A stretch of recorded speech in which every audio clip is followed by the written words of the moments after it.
George Orwell, 1984, aux éditions e-book gratuit et libre. Première partie, chapitre 1. C'était une journée d'avril froide et claire. Les horloges sonnaient 13 heures. Winston Smith, le menton rentré dans le cou, s'efforçait d'éviter le vent mauvais. Il passa rapidement la porte vitrée du bloc des Maisons de la Victoire, pas assez rapidement cependant pour empêcher que s'engouffre, en même temps que lui, un tourbillon de poussière et de sable. Le hall sentait le chou cuit et le vieux tapis. À l'une de ses extrémités, une affiche de couleur, trop vaste pour ce déploiement intérieur, était clouée au mur. Elle représentait simplement un énorme visage, large de plus d'1 mètre, le visage d'un homme d'environ 45 ans, à l'épaisse moustache noire, aux traits accentués et beaux. Winston se dirigea vers l'escalier. Il était inutile d'essayer de prendre l'ascenseur. Même aux meilleures époques, il fonctionnait rarement. Actuellement d'ailleurs, le courant électrique était coupé dans la journée. C'était une des mesures d'économie prises en vue de la semaine de la haine. Son appartement était au 7e. Winston, qui avait 39 ans et souffrait d'un ulcère variqueux au-dessus de la cheville droite, montait lentement.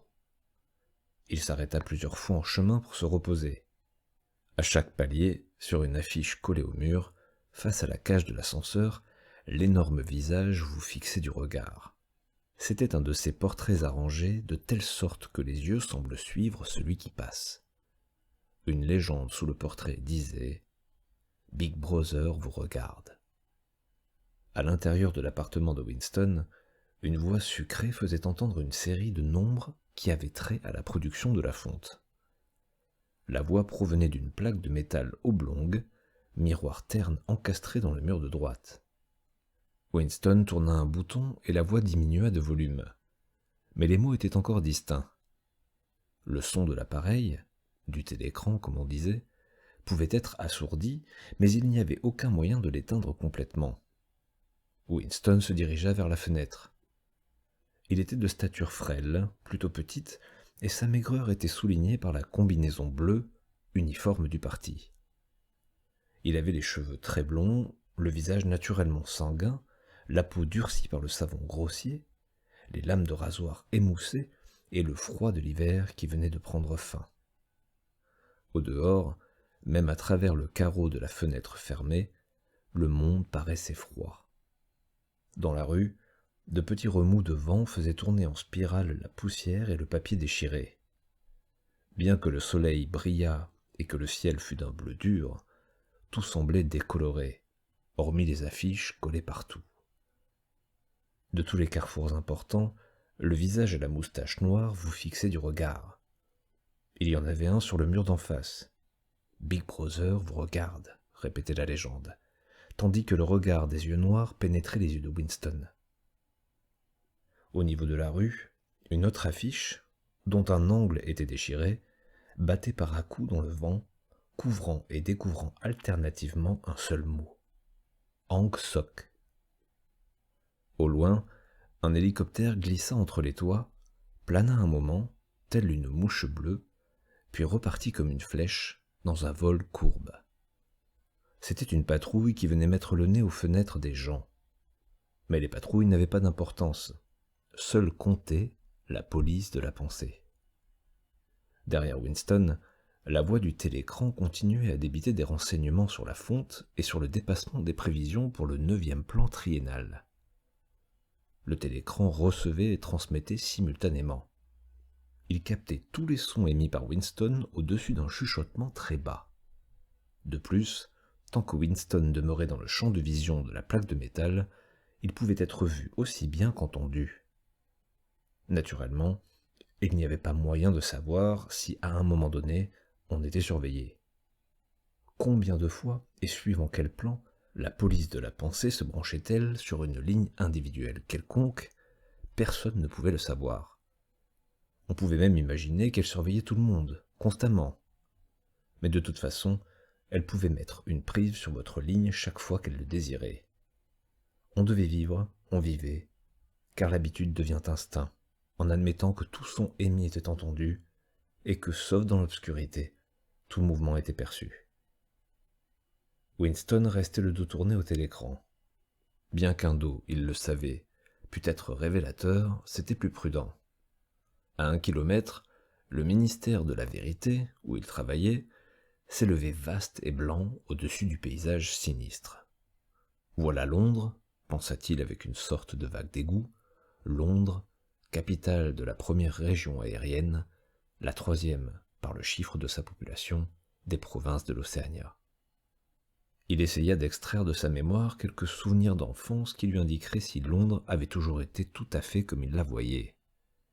Y avait-il toujours eu ces perspectives de maisons du XIXe siècle en ruine, ces murs étayés par des poutres, ce carton aux fenêtres pour remplacer les vitres, ces toits plâtrés de tôle ondulée, ces clôtures de jardins délabrés et penchées dans tous les sens? Y avait-il eu toujours ces emplacements bombardés où la poussière de plâtre tourbillonnait, où l'épilobe grimpait sur des monceaux de décombres, et ces endroits où les bombes avaient dégagé un espace plus large et où avaient jailli de sordides colonies d'habitacles en bois semblables à des cabanes à lapins? Mais c'était inutile. Winston n'arrivait pas à se souvenir, rien ne lui restait de son enfance, hors une série de tableaux brillamment éclairés, sans arrière-plan et absolument inintelligibles. Le ministère de la Vérité, Miniver en novlangue, frappait par sa différence avec les objets environnants. C'était une gigantesque construction pyramidale de béton d'un blanc éclatant. Elle étageait ses terrasses jusqu'à 300 mètres de hauteur. De son poste d'observation, Winston pouvait encore déchiffrer sur la façade d'inscription artistique des 3 slogans du parti. La guerre, c'est la paix. La liberté, c'est l'esclavage. L'ignorance, c'est la force. Le ministère de la Vérité comprenait, disait-on, 3000 pièces au-dessus du niveau du sol et des ramifications souterraines correspondantes. Disséminées dans Londres, il n'y avait que 3 autres constructions d'apparence et de dimensions analogues. Elles écrasaient si complètement l'architecture environnante que du toit du bloc de la Victoire, on pouvait les voir toutes les 4 simultanément. C'étaient les locaux des 4 ministères entre lesquels se partageait la totalité de l'appareil gouvernemental. Le ministère de la Vérité, qui s'occupait des divertissements, de l'information, de l'éducation et des beaux-arts. Le ministère de la Paix, qui s'occupait de la guerre. Le ministère de l'Amour, qui veillait au respect de la loi et de l'ordre. Le ministère de l'Abondance, qui était responsable des affaires économiques. Leur nom en novlangue était Miniver, Minipax, Mini-Amour, Mini-Plein. Le ministère de l'Amour était le seul réellement effrayant. Il n'avait aucune fenêtre. Winston n'y était jamais entré et ne s'en était même jamais trouvé à moins d'1 kilomètre. C'était un endroit où il était impossible de pénétrer, sauf pour affaires officielles, et on n'y arrivait qu'à travers un labyrinthe de barbelés enchevêtrés, de portes d'acier, de nids de mitrailleuses dissimulées. Même les rues qui menaient aux barrières extérieures étaient parcourues par des gardes en uniforme noir à face de gorille, armés de matraques articulées. Winston fit brusquement demi-tour. Il avait fixé sur ses traits l'expression de tranquille optimisme qu'il était prudent de montrer quand on était en face du télécran. Il traversa la pièce pour aller à la minuscule cuisine. En laissant le ministère à cette heure, il avait sacrifié son repas de la cantine. Il n'ignorait pas qu'il n'y avait pas de nourriture à la cuisine, sauf un quignon de pain noirâtre qu'il devait garder pour le petit déjeuner du lendemain. Il prit sur l'étagère une bouteille d'un liquide incolore qui portait une étiquette blanche où s'inscrivaient clairement les mots « Gin de la Victoire ». Le liquide répandait une odeur huileuse, écœurante comme celle de l'eau-de-vie de riz des Chinois. Winston en versa presque une pleine tasse, s'arma de courage pour supporter le choc et avala le gin comme une médecine. Instantanément, son visage devint écarlate et des larmes lui sortirent des yeux. Le breuvage était comme de l'acide nitrique, et de plus, on avait, en l'avalant, la sensation d'être frappé à la nuque par une trique de caoutchouc. La minute d'après, cependant, la brûlure de son estomac avait disparu, et le monde commença à lui paraître plus agréable. Il prit une cigarette dans un paquet froissé marqué « Cigarette de la victoire » et imprudemment la tint verticalement, ce qui fit tomber le tabac sur le parquet. Il fut plus heureux avec la cigarette suivante. Il retourna dans le living room et s'assit à une petite table qui se trouvait à gauche du télécran. Il sortit du tiroir un porte-plume, un flacon d'encre, un in-quarto épais et vierge au dos rouge et à la couverture marbrée. Le télécran du living room était pour une raison quelconque placé en un endroit inhabituel. Au lieu de se trouver, comme il était normal, dans le mur du fond où il aurait commandé toute la pièce, il était dans le mur plus long qui faisait face à la fenêtre. Sur un de ses côtés, là où Winston était assis, il y avait une alcôve peu profonde qui, lorsque les appartements avaient été aménagés, était probablement destinée à recevoir des rayons de bibliothèque. Quand il s'asseyait dans l'alcôve, bien en arrière, Winston pouvait se maintenir en dehors du champ de vision du télécran. Il pouvait être entendu, bien sûr, mais aussi longtemps qu'il demeurait dans sa position actuelle, il ne pourrait être vu. C'était l'aménagement particulier de la pièce qui avait en partie fait naître en lui l'idée de ce qu'il allait maintenant entreprendre. Mais cette idée lui avait aussi été suggérée par l'album qu'il venait de prendre dans le tiroir. C'était un livre spécialement beau. Son papier crémeux et lisse, un peu jauni par le temps, était d'une qualité qui n'était plus fabriquée depuis 40 ans au moins.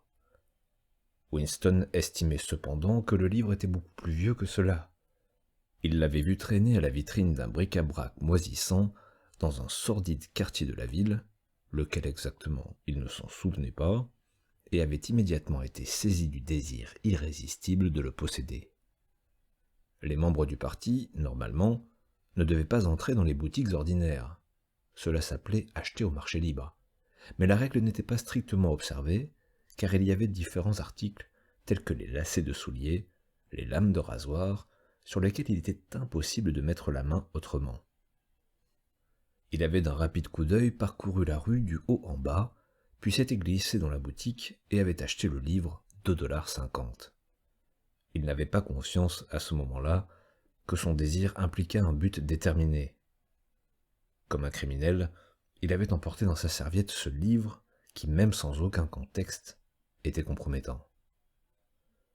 Ce qui allait commencer, c'était son journal. Ce n'était pas illégal, rien n'était illégal puisqu'il n'y avait plus de loi, mais s'il était découvert, il serait sans aucun doute puni de mort ou de 25 ans au moins de travaux forcés dans un camp. Winston adapta une plume au porte-plume et la suça pour en enlever la graisse. Une plume était un article archaïque, rarement employé, même pour les signatures. Il s'en était procuré une furtivement et avec quelques difficultés, simplement parce qu'il avait le sentiment que le beau papier crémeux appelait le tracé d'une réelle plume plutôt que les éraflures d'un crayon à encre. À dire vrai, il n'avait pas l'habitude d'écrire à la main. En dehors de très courtes notes, il était d'usage de tout dicter au phonoscript, ce qui naturellement était impossible pour ceux qu'il projetait. Il plongea la plume dans l'encre, puis hésita une seconde. Un tremblement lui parcourut les entrailles. Faire un trait sur le papier était un acte décisif. En petites lettres maladroites, il écrivit « 4 avril 1984 ». Il se redressa. Un sentiment de complète impuissance s'était emparé de lui. Pour commencer, il n'avait aucune certitude que ce fût vraiment 1984. On devait être aux alentours de cette date, car il était sûr d'avoir 39 ans, et il croyait être né en 1944 ou 1945. Mais par les temps qui couraient, il n'était possible de fixer une date qu'à 1 ou 2 ans près. Pour qui écrivait-il ce journal ? Cette question brusquement s'imposa à lui. Pour l'avenir, pour des gens qui n'étaient pas nés. Son esprit erra un moment autour de la date approximative écrite sur la page, puis bondit sur un mot novlangue. Double pensée. Pour la première fois, l'ampleur de son entreprise lui apparut. Comment communiquer avec l'avenir ? C'était impossible intrinsèquement. Ou l'avenir ressemblerait au présent et on ne l'écouterait pas, ou il serait différent et son enseignement, dans ce cas, n'aurait aucun sens. Pendant un moment, Il fixa stupidement le papier. L'émission du télécran s'était changée en une stridente musique militaire. Winston semblait non seulement avoir perdu le pouvoir de s'exprimer, mais avoir même oublié ce qu'il avait d'abord eu l'intention de dire. Depuis des semaines, il se préparait à ce moment, et il ne lui était jamais venu à l'esprit que ce dont il aurait besoin, c'était de courage. Écrire était facile. Tout ce qu'il avait à faire, c'était transcrire l'interminable monologue ininterrompu qui littéralement depuis des années se poursuivait dans son cerveau. En ce moment, cependant, même le monologue s'était arrêté. Par-dessus le marché, son ulcère variceux commençait à le démanger d'une façon insupportable. Il n'osait pas le gratter car l'ulcère s'enflammait toujours lorsqu'il y touchait. Les secondes passaient. Winston n'était conscient que du vide de la page qui était devant lui, de la démangeaison de sa peau au-dessus de la cheville, du beuglement de la musique et de la légère ivresse provoquée par le gin. Il se mit soudain à écrire, dans une véritable panique, imparfaitement conscient de ce qu'il couchait sur le papier. Minuscule quoique enfantine, son écriture montait et descendait sur la page, abandonnant d'abord les majuscules, finalement même les points. 4 avril 1984. Hier, soirée au ciné. Rien que des films de guerre. Un très bon film montrait un navire plein de réfugiés bombardé quelque part dans la Méditerranée. Auditoire très amusé par les tentatives d'un gros homme gras qui essayait d'échapper en nageant à la poursuite d'un hélicoptère. On le voyait d'abord se vautrer dans l'eau comme un marsouin, puis on l'apercevait à travers le viseur du canon de l'hélicoptère. Il était ensuite criblé de trous et la mer devenait rose autour de lui. Puis il sombrait aussi brusquement que si les trous avaient laissé pénétrer l'eau. Le public criait à gorge déployée quand il s'enfonça. On vit ensuite un canot de sauvetage plein d'enfants qui survolait un hélicoptère. Une femme d'âge moyen, qui était peut-être une juive, était assise à l'avant, un garçon d'environ 3 ans dans les bras, petit garçon criait de frayeur et se cachait la tête entre les seins de sa mère comme s'il essayait de se terrer en elle, et la femme l'entourait de ses bras et le réconfortait alors qu'elle était elle-même verte de frayeur. Elle le recouvrait autant que possible comme si elle croyait que ses bras pourraient écarter de lui les balles. Ensuite, l'hélicoptère lâcha sur eux une bombe de 20 kilos qui éclata avec un éclair terrifiant et le bateau vola en éclats. Il y eut ensuite l'étonnante projection d'un bras d'enfant montant droit dans l'air. Un hélicoptère muni d'une caméra a dû le suivre et il y eut des applaudissements nourris venant des fauteuils, mais une femme qui se trouvait au poulailler s'est mise brusquement à faire du bruit en frappant du pied et en criant « On ne doit pas montrer cela, pas devant les petits, on ne doit pas, ce n'est pas bien, pas devant les enfants, ce n'est pas jusqu'à ce que la police la saisisse et la mette à la porte, je ne pense pas qu'il soit arrivé quoi que ce soit, personne ne s'occupe de ce que disent les prolétaires, les typiques réactions prolétaires, jamais on... » Winston s'arrêta d'écrire, en partie parce qu'il souffrait d'une crampe. Il ne savait ce qui l'avait poussé à déverser ce torrent d'absurdité, mais le curieux était que, tandis qu'il écrivait, un souvenir totalement différent s'était précisé dans son esprit, au point qu'il se sentait presque capable de l'écrire. Il réalisait maintenant que c'était à cause de cet autre incident qu'il avait soudain décidé de rentrer chez lui et de commencer son journal ce jour-là. Cet incident avait eu lieu le matin au ministère, si l'on peut dire d'une chose si nébuleuse qu'elle a eu lieu. Il était presque 11 heures, et au commissariat aux archives, où travaillait Winston, on tirait les chaises hors des bureaux pour les grouper au centre du hall, face au grand télécran afin de préparer les 2 minutes de la haine. Winston prenait place dans un des rangs du milieu quand 2 personnes qu'il connaissait de vue, mais à qui il n'avait jamais parlé, entrèrent dans la salle à l'improviste. L'une était une fille qu'il croisait souvent dans les couloirs. Il ne savait pas son nom, mais il savait qu'elle travaillait au commissariat au roman. Il l'avait parfois vue avec des mains huileuses et tenant une clé anglaise. Elle s'occupait probablement à quelque besogne mécanique sur l'une des machines à écrire des romans. C'était une fille d'aspect hardi, d'environ 27 ans, aux épais cheveux noirs, au visage couvert de taches de rousseur, à l'allure vive et sportive. Une étroite ceinture rouge, emblème de la ligue anti-sexe des juniors, plusieurs fois enroulée à sa taille, par-dessus sa combinaison, était juste assez serrée pour faire ressortir la forme agile et dure de ses hanches. Winston l'avait détestée dès le premier coup d'œil. Il savait pourquoi. C'était à cause de l'atmosphère de terrain de hockey, de bains froids, de randonnées en commun, de rigoureuse propreté morale qu'elle s'arrangeait pour transporter avec elle. Il détestait presque toutes les femmes, surtout celles qui étaient jeunes et jolies. C'étaient toujours les femmes, et spécialement les jeunes, qui étaient les bigotes du parti. Avaleuses de slogans, espionnes amateurs, dépisteuses d'hérésie. Mais cette fille en particulier lui donnait l'impression qu'elle était plus dangereuse que les autres. Une fois, alors qu'ils se croisaient dans le corridor, elle lui avait lancé un rapide regard de côté qui semblait le transpercer et l'avait rempli un moment d'une atroce terreur. L'idée lui avait même traversé l'esprit qu'elle était peut-être un agent de la police de la pensée. C'était à vrai dire très improbable. Néanmoins, il continuait à ressentir un malaise particulier, fait de frayeur autant que d'hostilité, chaque fois qu'elle se trouvait près de lui quelque part. L'autre personne était un homme nommé O'Brien, membre du parti intérieur.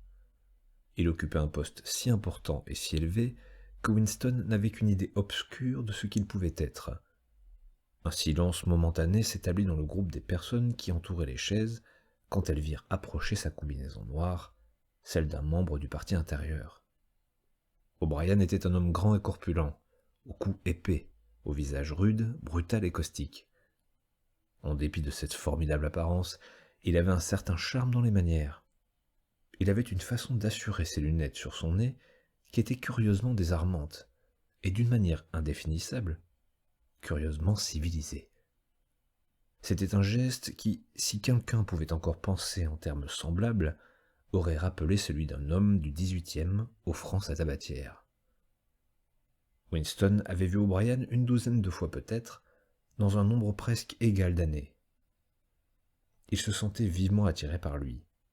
Ce n'était pas seulement parce qu'il était intrigué par le contraste entre l'urbanité des manières d'O'Brien et son physique de champion de lutte. C'était beaucoup plus à cause de sa croyance secrète, ce n'était peut-être même pas une croyance mais seulement un espoir, que l'orthodoxie de la politique d'O'Brien n'était pas parfaite. Quelque chose dans son visage le suggérait irrésistiblement. Mais peut-être n'était-ce même pas la non-orthodoxie qui était inscrite sur son visage, mais simplement l'intelligence. De toute façon, il paraissait être quelqu'un à qui l'on pourrait parler si l'on pouvait duper le télécran et le voir seul. Winston n'avait jamais fait le moindre effort pour vérifier cette supposition.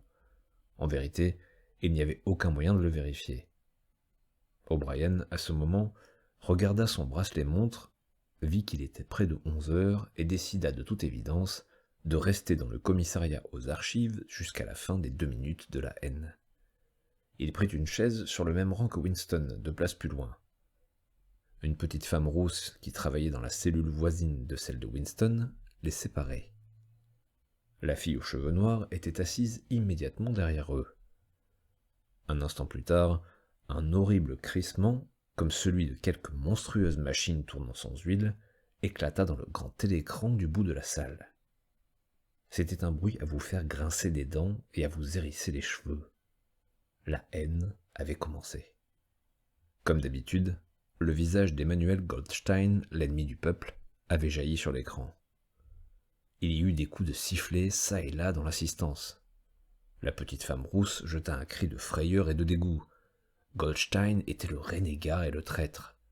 Il y avait longtemps, combien de temps personne ne le savait exactement, il avait été l'un des meneurs du parti, presque au même titre que Big Brother lui-même, et s'était engagé dans une activité contre-révolutionnaire, avait été condamné à mort, s'était mystérieusement échappé et avait disparu. Le programme des 2 minutes de la haine variait d'un jour à l'autre, mais il n'y en avait pas dans lequel Goldstein ne fût la principale figure. Il était le traître fondamental, le premier profanateur de la pureté du parti. Tous les crimes subséquents contre le parti, trahison, actes de sabotage, hérésie, déviation, jaillissaient directement de son enseignement. Quelque part, on ne savait tout, il vivait encore et ourdissait des conspirations. Peut-être au-delà des mers, sous la protection des maîtres étrangers qui le payaient. Peut-être, comme on le murmurait parfois, dans l'Océania même, en quelque lieu secret. Le diaphragme de Winston s'était contracté. Il ne pouvait voir le visage de Goldstein sans éprouver un pénible mélange d'émotions. C'était un mince visage de juif, largement auréolé de cheveux blancs vaporeux, qui portait une barbiche en forme de bouc, un visage intelligent et pourtant méprisable par quelque chose qui lui était propre, avec une sorte de sottise sénile dans le long nez mince sur lequel, près de l'extrémité, était perchée une paire de lunettes. Ce visage ressemblait à celui d'un mouton, et la voix, elle aussi, était du genre bêlant. Goldstein débitait sa venimeuse attaque habituelle contre les doctrines du parti. Une attaque si exagérée et si perverse qu'un enfant aurait pu la percer à jour, et cependant juste assez plausible pour emplir chacun de la crainte que d'autres, moins bien équilibrés, pussent s'y laisser prendre. Goldstein insultait Big Brother, dénonçait la dictature du parti, exigeait l'immédiate conclusion de la paix avec l'Eurasia, défendait la liberté de parler, la liberté de la presse, la liberté de la réunion, la liberté de penser. Il criait hystériquement que la révolution avait été trahie, et cela en un rapide discours polysyllabique qui était une parodie du style habituel des orateurs du parti et comprenait même des mots novlangues, plus de mots novlangues même qu'aucun orateur du parti n'aurait moralement employé dans la vie réelle.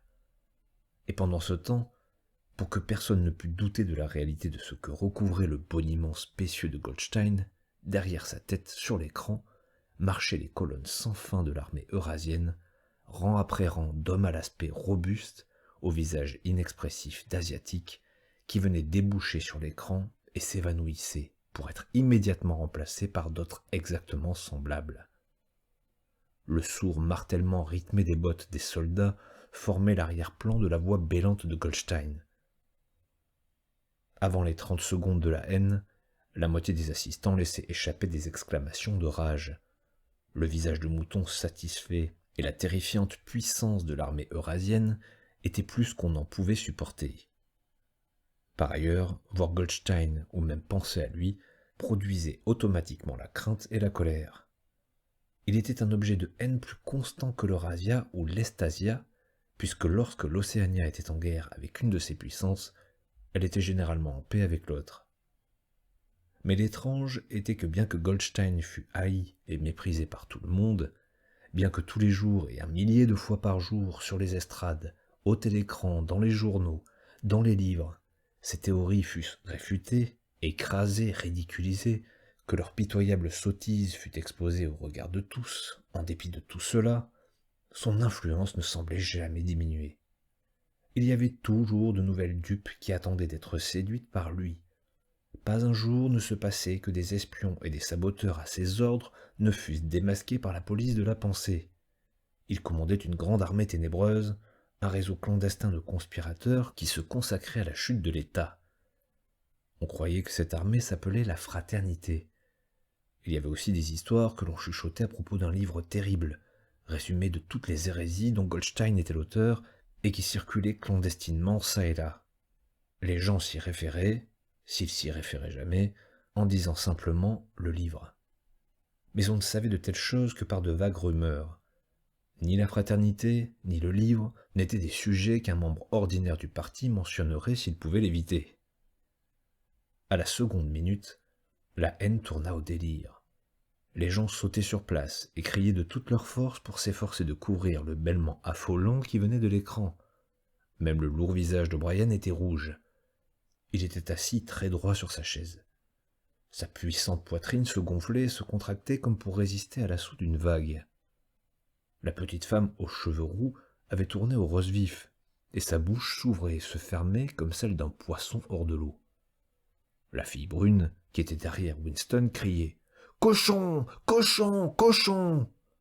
Elle saisit soudain un lourd dictionnaire novlangue et le lança sur l'écran. Il atteignit le nez de Goldstein et rebondit. La voix continuait, inexorable. Dans un moment de lucidité, Winston se vit criant avec les autres et frappant violemment du talon contre les barreaux de sa chaise. L'horrible, dans ces 2 minutes de la haine, était non qu'on fût obligé d'y jouer un rôle, mais que l'on ne pouvait, au contraire, éviter de s'y joindre. Au bout de 30 secondes, toute feinte, toute dérobade devenait inutile. Une hideuse extase, faite de frayeur et de rancune, un désir de tuer, de torturer, d'écraser des visages sous un marteau, semblait se répandre dans l'assistance comme un courant électrique et transformer chacun, même contre sa volonté, en un fou vociférant et grimaçant. Mais la rage que ressentait chacun était une émotion abstraite, indirecte, que l'on pouvait tourner d'un objet vers un autre comme la flamme d'un photophore. Ainsi, à un moment, la haine qu'éprouvait Winston n'était pas du tout dirigée contre Goldstein, mais contre Big Brother, le parti et la police de la pensée. À de tels instants, son cœur allait au solitaire hérétique bafoué sur l'écran, seul gardien de la vérité et du bon sens dans un monde de mensonges. Pourtant, l'instant d'après, Winston était de cœur avec les gens qui l'entouraient, et tout ce que l'on dise de Goldstein lui semblait vrai. Sa secrète aversion contre Big Brother se changeait alors en adoration. Big Brother semblait s'élever, protecteur invincible et sans frayeur, dressé comme un roc contre les hordes asiatiques. Goldstein, en dépit de son isolement, de son impuissance et du doute qui planait sur son existence même, semblait un sinistre enchanteur capable par le seul pouvoir de sa voix de briser la structure de la civilisation. On pouvait même par moments tourner le courant de sa haine dans une direction ou une autre par un acte volontaire, par un violent effort analogue à celui par lequel, dans un cauchemar, la tête s'arrache à l'oreiller. Winston réussit soudain à transférer sa haine du visage qui était sur l'écran à la fille aux cheveux noirs placée derrière lui. De vivaces et splendides hallucinations lui traversèrent rapidement l'esprit. Cette fille, il la fouettait à mort avec une trique de caoutchouc. Il l'attachait nue à un poteau et la criblait de flèches comme un Saint-Sébastien. Il la violait et au moment de la jouissance, lui coupait la gorge. Il réalisa alors, mieux qu'auparavant, pour quelle raison exactement il la détestait. Il la détestait parce qu'elle était jeune, jolie et asexuée, parce qu'il désirait coucher avec elle et qu'il ne le ferait jamais, parce qu'autour de sa douce et souple taille, qui semblait appeler un bras, il n'y avait que l'odieuse ceinture rouge, agressif symbole de chasteté. La haine était là, à son paroxysme. La voix de Goldstein était devenue un véritable bêlement de mouton, et pour un instant Goldstein devint un mouton. Puis le visage de mouton se fondit en une silhouette de soldat eurasien qui avança, puissant et terrible dans le grondement de sa mitrailleuse, et sembla jaillir de l'écran, si bien que quelques personnes du premier rang reculèrent sur leur siège. Mais au même instant, ce qui provoqua chez tous un profond soupir de soulagement, la figure hostile fut remplacée, en fondu, par le visage de Big Brother, aux cheveux et à la moustache noire, plein de puissance et de calme mystérieux, et si large qu'il occupa presque tout l'écran. Personne n'entendit ce que disait Big Brother. C'était simplement quelques mots d'encouragement, le genre de mots que l'on prononce dans le fracas d'un combat. Ils ne sont pas précisément distincts, mais ils restaurent la confiance par le fait même qu'ils sont dits. Le visage de Big Brother disparut ensuite, et à sa place, les 3 slogans du parti s'inscrivirent en grosses majuscules. La guerre, c'est la paix. La liberté, c'est l'esclavage. L'ignorance, c'est la force. Mais le visage de Big Brother sembla persister plusieurs secondes sur l'écran, comme si l'impression faite sur les rétines était trop vive pour s'effacer immédiatement. La petite femme aux cheveux roux s'était jetée en avant sur le dos d'une chaise, avec un murmure tremblotant qui sonnait comme « Mon sauveur !» Elle tendit les bras vers l'écran. Puis elle cacha son visage dans ses mains, elle priait. L'assistance fit alors éclater en chœur un chant profond, rythmé et lent. B, B, B, B, B, B. Encore et encore, très lentement, avec une longue pause entre le premier B et le second. C'était un lourd murmure sonore, curieusement sauvage, derrière lequel semblait retentir un bruit de pieds nus et un battement de tam-tam. Le chant dura peut-être 30 secondes. C'était un refrain que l'on entendait souvent au moment d'irrésistibles émotions. C'était en partie une sorte d'hymne à la sagesse et à la majesté de Big Brother, mais c'était plus encore un acte d'hypnose personnelle, un étouffement délibéré de la conscience par le rythme. Winston en avait froid au ventre. Pendant les 2 minutes de la haine, il ne pouvait s'empêcher de partager le délire général, mais ce chant sous-humain de B, B, B, B l'emplissait toujours d'horreur. Naturellement, il chantait avec les autres. Il était impossible de faire autrement. Déguiser ses sentiments, maîtriser son expression, faire ce que faisaient les autres étaient des réactions instinctives. Mais il y avait une couple de secondes durant lesquelles l'expression de ses yeux aurait pu le trahir. C'est exactement à ce moment-là que la chose significative arriva, si en fait elle était arrivée. Son regard saisit un instant celui d'O'Brien. O'Brien s'était levé. Il avait enlevé ses lunettes, et de son geste caractéristique, il les rajustait sur son nez. Mais il y eut une fraction de seconde pendant laquelle leurs yeux se rencontrèrent, et dans ce laps de temps, Winston sut, il en eut l'absolue certitude, qu'O'Brien pensait la même chose que lui. Un message clair avait passé. C'était comme si leurs deux esprits s'étaient ouverts et que leurs pensées avaient coulé de l'un à l'autre par leurs yeux. « Je suis avec vous », semblait dire O'Brien. « Je sais exactement ce que vous ressentez, je connais votre mépris, votre haine, votre dégoût, mais ne vous en faites pas, je suis avec vous. » L'éclair de compréhension s'était alors éteint et le visage d'O'Brien était devenu aussi indéchiffrable que celui des autres. C'était tout, et Winston doutait déjà que cela se fût passé. De tels incidents n'avaient jamais aucune suite. Leur seul effet était de garder vivace en lui la croyance, l'espoir, que d'autres que lui étaient les ennemis du parti. Peut-être les rumeurs de vastes conspirations étaient-elles après tout exactes. Peut-être la fraternité existait-elle réellement. Il était impossible, en dépit des innombrables arrestations, confessions et exécutions, d'être sûr que la fraternité n'était pas simplement un mythe. Il y avait des jours où il y croyait, des jours où il n'y croyait pas. On ne possédait pas de preuves, mais seulement de vacillantes lueurs qui pouvaient tout signifier ou rien. Bribes entendues de conversation, griffonnage indistinct sur les murs des water, une fois même, lors de la rencontre de deux étrangers, un léger mouvement des mains qui aurait eu peut-être un signe de reconnaissance. Ce n'était que des suppositions. Il avait probablement tout imaginé. Il était retourné à son bureau sans avoir de nouveau regardé O'Brien. L'idée de prolonger leur contact momentané lui traversa à peine l'esprit. Cela aurait été tout à fait dangereux, même s'il avait su comment s'y prendre. Pendant 1-2 secondes, il avait échangé un regard équivoque, et l'histoire s'arrêtait là. Même cela, pourtant, était un événement mémorable, dans la solitude fermée où chacun devait vivre. Winston se réveilla et se redressa. Il éructa. Le gin lui remontait de l'estomac. Son attention se concentra de nouveau sur la page. Il s'aperçut que pendant qu'il s'était oublié à méditer, il avait écrit d'une façon automatique. Ce n'était plus la même écriture maladroite et serrée. Sa plume avait glissé voluptueusement sur le papier lisse et avait tracé plusieurs fois, en grandes majuscules nettes, les mots « Abba Big Brother »,« Abba Big Brother »,« Abba Big Brother »,« Abba Big Brother ». La moitié d'une page en était couverte. Il ne put lutter contre un excès de panique. C'était absurde, car le fait d'écrire ces mots n'était pas plus dangereux que l'acte initial d'ouvrir un journal, mais il fut tenté un moment de déchirer les pages gâchées et d'abandonner entièrement son entreprise. Il n'en fit cependant rien, car il savait que c'était inutile. Qu'il écrivît ou n'écrivît pas Abba Big Brother n'avait pas d'importance. Qu'il continuât ou arrêtât le journal n'avait pas d'importance. De toute façon, la police de la pensée ne le raterait pas, et aurait perpétré, même s'il n'avait jamais posé la plume sur le papier, le crime fondamental qui contenait tous les autres. Crime par la pensée, disait-on. Le crime par la pensée n'était pas de ceux que l'on peut éternellement dissimuler.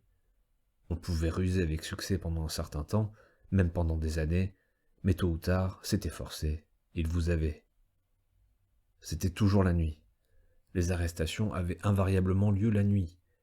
Il y avait le brusque sursaut du réveil, la main rude qui secoue l'épaule, les lumières qui éblouissent, le cercle de visages durs autour du lit. Dans la grande majorité des cas, il n'y avait pas de procès, pas de déclaration d'arrestation. Des gens disparaissaient, simplement, toujours pendant la nuit.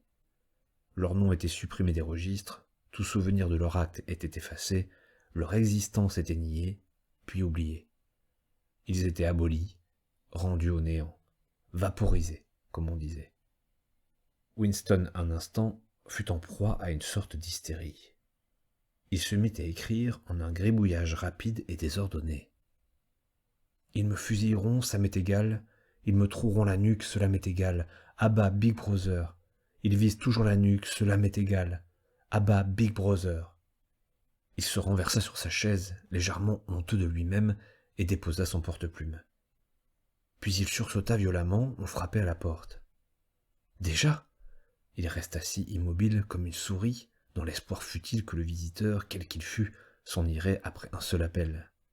Mais non, le bruit se répéta. Le pire serait de faire attendre.